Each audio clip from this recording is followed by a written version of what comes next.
رات کے 10 بجے ہیں۔ السلام علیکم، یہ ریڈیو پاکستان ہے۔ مجاہد خان سے خبریں سنیے۔ اہم خبروں کا خلاصہ۔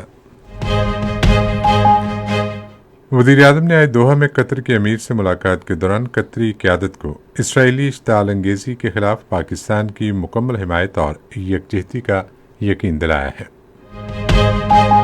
صدر مملکت کل سے چین کا 10 روزہ دورہ کریں گے۔ حکومت مانسون بارشوں اور گلیشیئرز پگھلنے سے ہونے والے نقصانات میں کمی کی غرض سے آئندہ سال کے لیے موسمیاتی ہنگامی حالت کے تحت ایک منصوبے پر کام کر رہی ہے۔ T20 Asia cup cricket tournament کے تیسرے میچ میں ہانگ کانگ نے بنگلہ دیش کو جیتنے کے لیے 144 رنز کا ہدف دیا ہے۔ اور اب خبریں تفصیل کے ساتھ۔ وزیر اعظم شہباز شریف قطر کے ایک روزہ سرکاری دورے کی تکمیل کے بعد وطن واپس پہنچ گئے ہیں۔ آج قطر کے دورے کے دوران وزیر اعظم نے قطر کے امیر شیخ تمیم بن حمد الثانی سے ملاقات کی۔ شہباز شریف نے کہا کہ مشرق وسطیٰ میں اسرائیل کی کھلی جارحیت کو روکا جانا چاہیے اور اسرائیلی اشتعال انگیزیوں کے پیش نظر امت مسلمہ کو متحد ہونے کی ضرورت ہے۔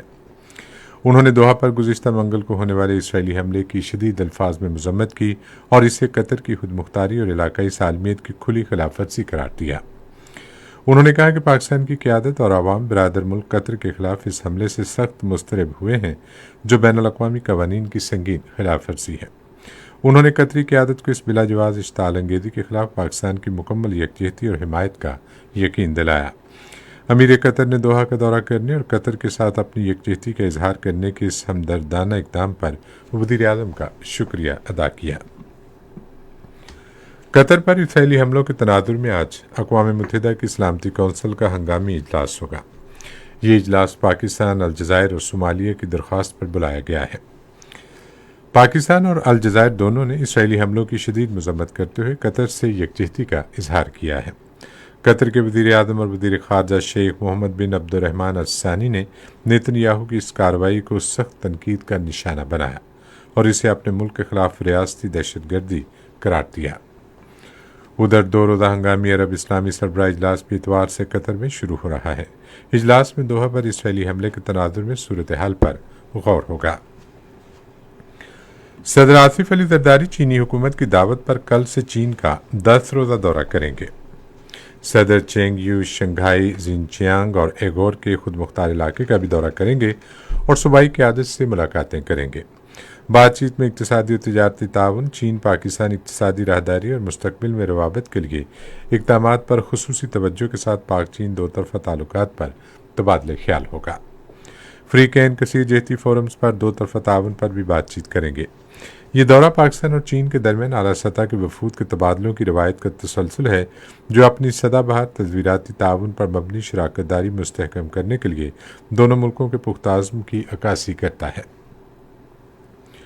موسمیاتی تبدیلی کے وزیر مصدق ملک نے کہا ہے کہ مستقبل میں مانسون بارشوں اور گلیشیئرز پگھلنے سے ہونے والے نقصانات کم کرنے کے لیے وزیر اعظم شہباز شریف کے ہنگامی موسمیاتی اقدام کے تحت ایک جامع منصوبہ تیار کیا جائے گا۔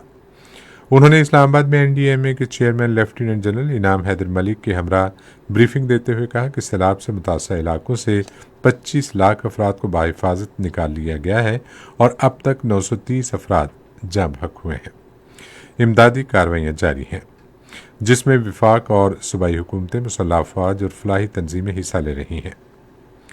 انعام حیدر ملک نے کہا کہ مانسون کا اختتام قریب ہے اور پانی کے بہاؤ کو کنٹرول کرنے کے لیے اقدامات کیے گئے ہیں۔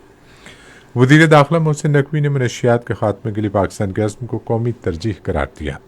وہ متحدہ عرب امارات کے انسداد منشیات کے قومی ادارے کے چیئرمین شیخ زید بن حمد بن حمدان النہیان سے گفتگو کر رہے تھے، جنہوں نے آج اسلام آباد میں ان سے ملاقات کی۔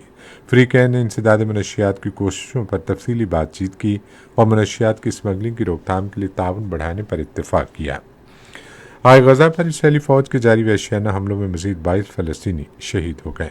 اکتوبر 2023 سے غزہ پر جاری اسرائیلی جارحیت میں شہید فلسطینیوں کی تعداد 64,600 سے تجاوز کر گئی ہے۔ ابوظہبی میں T20 Asia cup cricket tournament کے تیسرے میچ میں بنگلہ دیش نے ہانگ کانگ کے خلاف اب سے تھوڑی دیر پہلے تک 4.3 اوورز میں 40 رنز بنائے تھے اور اس کا